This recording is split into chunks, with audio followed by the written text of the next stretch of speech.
जय हिंद दोस्तों, कैसे हैं आप सभी प्यारे भक्तों को राधे राधे। दोस्तों, आज के इस खास और इन्फॉर्मेटिव वीडियो में मैं आपको कृष्ण कन्हैया की प्यारी सी नगरी मथुरा और वृंदावन की सैर कराने के साथ साथ मथुरा और वृंदावन यात्रा की संपूर्ण जानकारी भी बताऊंगा। अगर आप भी मथुरा और वृंदावन को एक साथ घूमने की प्लानिंग बना रहे हैं तो ये वीडियो आपकी बहुत हेल्प करेगा।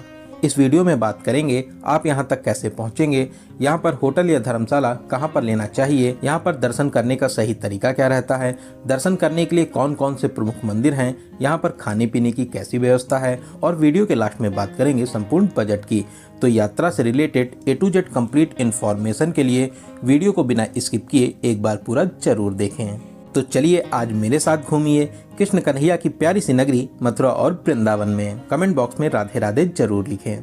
तो चलिए फिर एकदम शुरू से शुरू करते हैं और जानते हैं कि आप यहाँ तक कैसे पहुँचेंगे। यहाँ तक आने का सबसे सस्ता और अच्छा तरीका है ट्रेन का। आपको हर प्रमुख स्टेशन से मथुरा तक डायरेक्ट ट्रेन मिल जाती हैं। वहीं अगर आप बाई रोड आना चाहते हैं तो आसपास के राज्यों और शहरों से यहाँ तक के लिए बस फैसिलिटीज़ भी आपको मिल जाएंगी, या आप अपनी खुद की कार से भी यहाँ तक आ सकते हैं। मथुरा और वृंदावन दोनों ही प्लेसेस पर आपको कार पार्किंग फैसिलिटीज़ मिल जाएंगी। बात करें फ़्लाइट की, यहाँ का नियरेस्ट एयरपोर्ट आगरा में है, जो यहाँ से लगभग 50 किलोमीटर की दूरी पर स्थित है। आगरा तक आने के बाद में आप बस, ट्रेन या टैक्सी के माध्यम से मथुरा या वृंदावन तक आ जाएंगे। तो चलिए यात्रा की शुरुआत करते हैं और जानते हैं कि आपको मथुरा या वृंदावन में पहले कहाँ जाना चाहिए। दोस्तों, सबसे पहले हम लोग चलेंगे वृंदावन में दर्शन करने के बाद में फिर हम लोग मथुरा को कवर करेंगे। मथुरा रेलवे स्टेशन के बाहर से ही आपको ऑटो और ई रिक्शा मिल जाएंगे। ऑटो और ई रिक्शा वाले आपसे इस 9 किलोमीटर दूरी के लिए 20 से 30 रुपये का चार्ज करते हैं। दोस्तों, अगर आपकी ट्रेन रात में मथुरा पहुंचती है तो रात में आप स्टेशन पर ही आराम करिए और सुबह 5 से 6 बजे ही वृंदावन आइए, क्योंकि अगर आप रात में वृंदावन आते हैं तो यहाँ पर आपको सब कुछ बंद मिलेगा। ना आपको रुकने के लिए होटल या धर्मशाला मिलेंगे, ना ही आपको कोई भी दुकानें खुली मिलेंगी।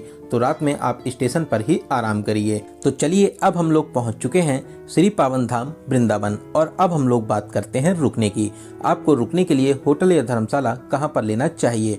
दोस्तों, आप श्री बांके बिहारी मंदिर साइड रुक सकते हैं, या आप चाहें तो प्रेम मंदिर साइड में होटल या धर्मशाला ले सकते हैं। दोनों ही साइड आपको बहुत से होटल और धर्मशाला मिल जाएंगे, लेकिन मैं आपको एडवाइस करूंगा कि आप बांके बिहारी मंदिर के 500 मीटर की रेंज में होटल या धर्मशाला ले लीजिए। यहाँ पर धर्मशाला के रेट 600 से स्टार्ट हो जाते हैं और वहीं होटल्स 800 से स्टार्ट हो जाते हैं। 1200 से 1500 की रेंज में आपको बहुत ही अच्छा सा होटल मिल जाएगा। दोस्तों, अगर आप संडे सैटरडे किसी फेस्टिवल, होली, दिवाली, जन्माष्टमी या फिर आप किसी भी हॉलीडेज पर यहाँ पर आते हैं तो आप कोशिश करिए कि पहले से ही ऑनलाइन रूम बुक कर लें, क्योंकि यहाँ पर बहुत ही ज़्यादा भीड़ भाड़ होती है, तो हो सकता है कि आपको सभी होटल्स फुल मिले। तो चलिए अब हम लोग बात करते हैं दर्शन की। दोस्तों, अगर आप सुबह 8 से 9 बजे तक वृंदावन आ जाते हैं तो सबसे पहले आप बांके बिहारी मंदिर साइड दर्शन कर लीजिए, और शाम को हम लोग प्रेम मंदिर साइड के सभी मंदिरों को कवर करेंगे, क्योंकि शाम को लाइट्स में इनकी खूबसूरती और भी ज़्यादा बढ़ जाती है। दोस्तों, वृंदावन में सभी मंदिरों के खुलने और बंद होने की फिक्स टाइमिंग है। मंदिर सुबह 7:30 बजे खुलते हैं और लगभग 1 बजे बंद हो जाते हैं, और फिर शाम को 4 बजे खुलते हैं और रात में 8 बजे मंदिरों को बंद कर दिया जाता है। तो आपको यहाँ पर टाइमिंग का विशेष ध्यान देना रहता है। तो चलिए सबसे पहले हम लोग चलेंगे श्री बांके बिहारी मंदिर, श्री बांके बिहारी जी के दर्शन करने। पूरे रास्ते मार्केट बनी हुई है, आप यहाँ से फूल माला और प्रसाद ले सकते हैं। तो चलिए अब हम लोग मंदिर में प्रवेश करेंगे। सामने ही आपको श्री बांके बिहारी जी के बहुत ही अद्भुत और प्यारे से दर्शन प्राप्त हो जाएंगे। श्री बांके बिहारी जी के दर्शन कर आपके नेत्र भर आएंगे। बांके बिहारी जी की बहुत ही प्यारी और मनमोहक छवि है, इसको देखकर आप दीवाने हो जाएंगे। दोस्तों, बहुत ही अद्भुत और अलौकिक दरबार है, आप यहाँ पर दर्शन करने जरूर आइए। श्री बांके बिहारी आपकी सभी मनोकामनाओं को जरूर पूरा करेंगे। तो यहाँ पर दर्शन करने के बाद में अब हम लोग चलेंगे वृंदावन के और प्रमुख मंदिरों में दर्शन करने। दोस्तों, ऐसे तो वृंदावन में 5000 से भी ज़्यादा अधिक मंदिर हैं, लेकिन जो सबसे प्रमुख मंदिर हैं हम लोग उन सभी में दर्शन करेंगे। तो बांके बिहारी मार्ग पर ही मार्केट के एकदम लास्ट में श्री राधा वल्लभ जी मंदिर के लिए रास्ता जाता है।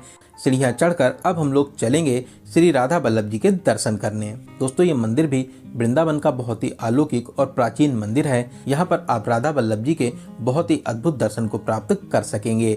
आप यहाँ पर कुछ देर जरूर बैठें, यहाँ पर बैठकर आपको बहुत ही ज़्यादा शांति शांति और सुकून मिलेगा। यहाँ पर दर्शन करने के बाद में अब हम लोग चलेंगे राधा दामोदर मंदिर में दर्शन करने के लिए।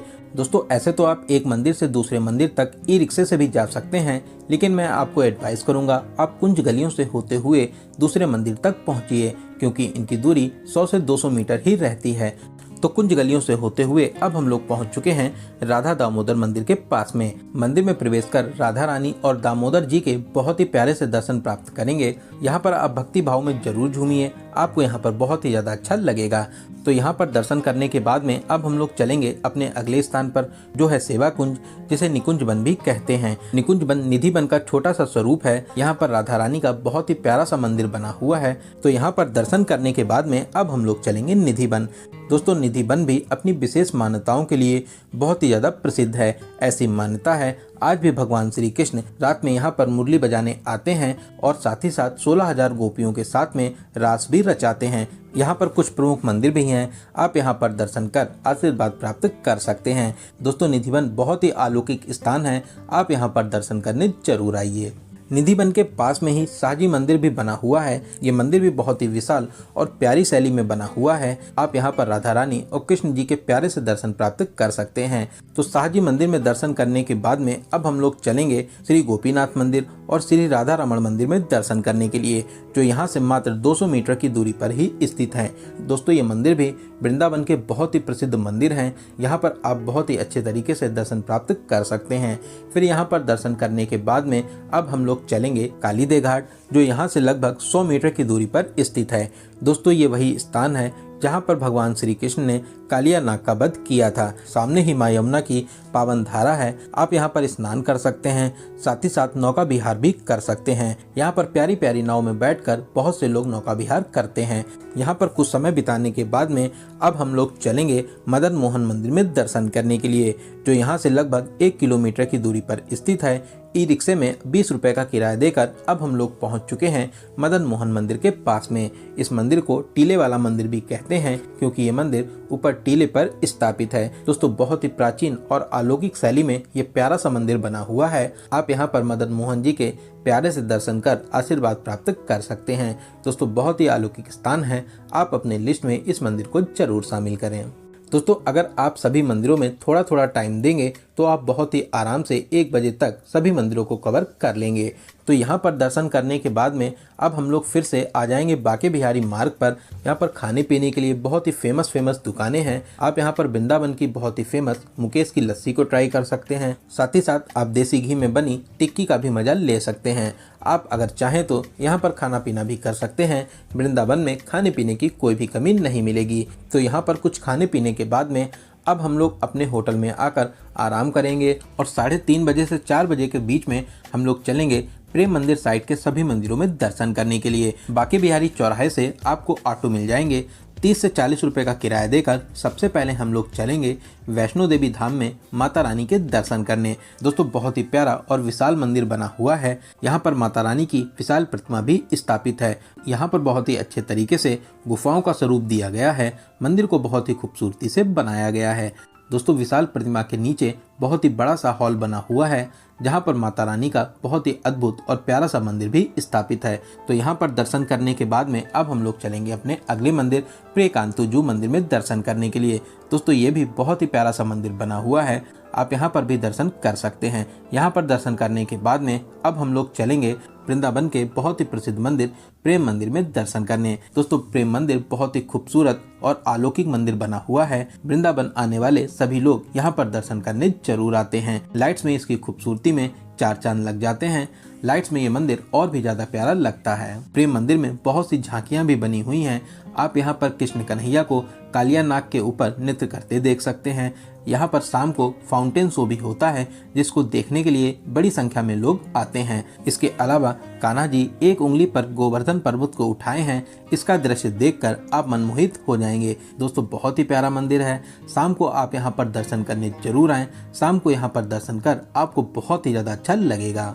प्रेम मंदिर में घूमने और दर्शन करने के बाद में अब हम लोग चलेंगे इस्कॉन टेम्पल, जो यहाँ से कुछ ही दूरी पर स्थित है। ये मंदिर भी बहुत ही भव्य शैली में बना हुआ है। आप यहाँ पर कृष्ण भगवान और राधा रानी जी के बहुत ही प्यारे से स्वरूप के दर्शन प्राप्त कर पाएंगे। साथ ही साथ आप यहाँ पर हरे कृष्णा हरे रामा की धुन पर जरूर झूमें, आपको बहुत ही ज्यादा अच्छा लगेगा। आप यहाँ पर कुछ देर जरूर बैठें, आपको यहाँ पर बहुत ही ज्यादा शांति मिलेगी। तो इन सभी प्रमुख मंदिरों में दर्शन करने के बाद में हम लोग रात में अपने रूम पर आकर आराम करेंगे। अगर इनमें से आपके कोई भी मंदिर छूट जाते हैं, अगली सुबह आप इनमें दर्शन भी कर सकते हैं। लगभग 9 से 10 बजे अब हम लोग चलेंगे मथुरा और मथुरा के सभी स्थानों को बहुत ही अच्छे तरीके से कवर करेंगे। दोस्तों, सबसे अच्छा रहता है आप वृंदावन से ऑटो बुक कर लीजिए। ऑटो वाले आपको मथुरा के सभी स्थानों पर दर्शन कराने के बाद में आप जहां भी कहेंगे वहां पर आपको ड्रॉप कर देते हैं। ऑटो वाले पूरे दिन के लिए लगभग 700 से 800 रुपए का चार्ज करते हैं। वृंदावन से मथुरा जाते समय रास्ते में बहुत ही प्रसिद्ध कांच मंदिर भी पड़ता है। आप यहाँ पर रुककर दर्शन जरूर करें। छोटे छोटे कांचों के टुकड़ों से बहुत ही प्यारे तरीके से मंदिर को बनाया और सजाया गया है। आप यहाँ पर भगवान श्री कृष्ण के बहुत ही अद्भुत रूप के दर्शन प्राप्त कर सकते हैं। साथ ही साथ यहाँ से कुछ ही दूरी पर पागल बाबा मंदिर भी बना हुआ है। ये मंदिर भी बहुत ही भव्य और दिव्य शैली में बना हुआ है, जिसके नज़ारे देखते ही बनते हैं। साथ ही साथ इस प्रांगण में भोले बाबा और माता रानी जी के भी मंदिर हैं। आप यहाँ पर भी दर्शन प्राप्त कर सकते हैं। यहाँ पर आपको दर्शन कर बहुत ही ज़्यादा अच्छा लगेगा। फिर यहाँ से मथुरा रोड पर ही 2 से 3 किलोमीटर दूरी पर विरला मंदिर भी स्थापित है। बहुत ही भव्य शैली में प्यारा सा मंदिर बना हुआ है। साथ ही साथ आसपास के नज़ारे आपका दिल जीत लेंगे। मंदिर में प्रवेश कर आप भगवान जी के दर्शन करिए। साथ ही साथ आप यहाँ पर कुछ देर जरूर बैठें, आपको यहाँ पर बहुत ही ज़्यादा शांति मिलेगी। तो यहाँ पर कुछ समय बिताने और दर्शन करने के बाद में अब हम लोग आ जाएंगे मथुरा सिटी में और अब हम लोग चलेंगे मथुरा के बहुत ही प्रसिद्ध मंदिर श्री द्वारिकाधीश मंदिर में दर्शन करने।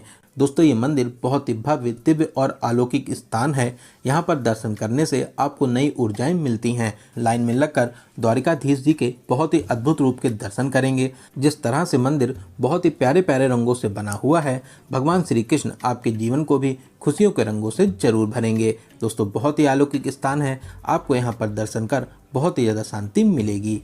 तो यहाँ पर दर्शन करने के बाद में अब हम लोग चलेंगे विश्राम घाट। मंदिर के सामने से ही विश्राम घाट के लिए रास्ता जाता है। दोस्तों, ऐसी मान्यता है कंस का वध करने के बाद में भगवान श्री कृष्ण यहीं पर विश्राम करने आए थे, तभी यमुना नदी के किनारे बने इस घाट का नाम विश्राम घाट है। दोस्तों, ये बहुत ही प्राचीन और विशेष मान्यताओं वाला घाट है। यहाँ पर बहुत से मंदिर भी बने हुए हैं। आप यहाँ पर दर्शन कर सकते हैं। साथ ही साथ घाट के किनारे अगर आप कुछ पूजा पाठ कराना चाहते हैं तो आप यहाँ पर पूजा पाठ भी करा सकते हैं। आप अगर चाहें तो यहाँ पर आप माँ यमुना के पावन जल में नौका विहार भी कर सकते हैं। नाव वाले आपसे 200 से 300 रुपए का चार्ज करते हैं। साथ ही साथ आपको विश्राम घाट और यहाँ से जुड़ी सभी मान्यताओं और कहानियों को भी बताते हैं। आपको नौका विहार कर बहुत ही ज्यादा अच्छा लगेगा। इसके अलावा यहाँ से कुछ ही दूरी पर कंस टीला भी स्थित है। आप यहाँ पर भी जा सकते हैं। लगभग 150 सीढ़ियाँ चढ़कर आप ऊपर टीले पर आ जाएंगे। यहाँ पर मंदिर भी बना हुआ है जहाँ पर आप दर्शन कर सकते हैं। इस किले से आपको यमुना नदी और पूरे ही मथुरा के बहुत ही प्यारे से दर्शन मिलेंगे। तो आप अगर चाहें तो यहाँ पर भी घूमने आ सकते हैं। तो इन सभी स्थानों पर घूमने और दर्शन करने के बाद में अब हम लोग चलेंगे मथुरा के सबसे प्रमुख स्थान श्री कृष्ण जन्मभूमि, जहाँ पर जगत के पालनहार भगवान श्री कृष्ण जी का जन्म हुआ था।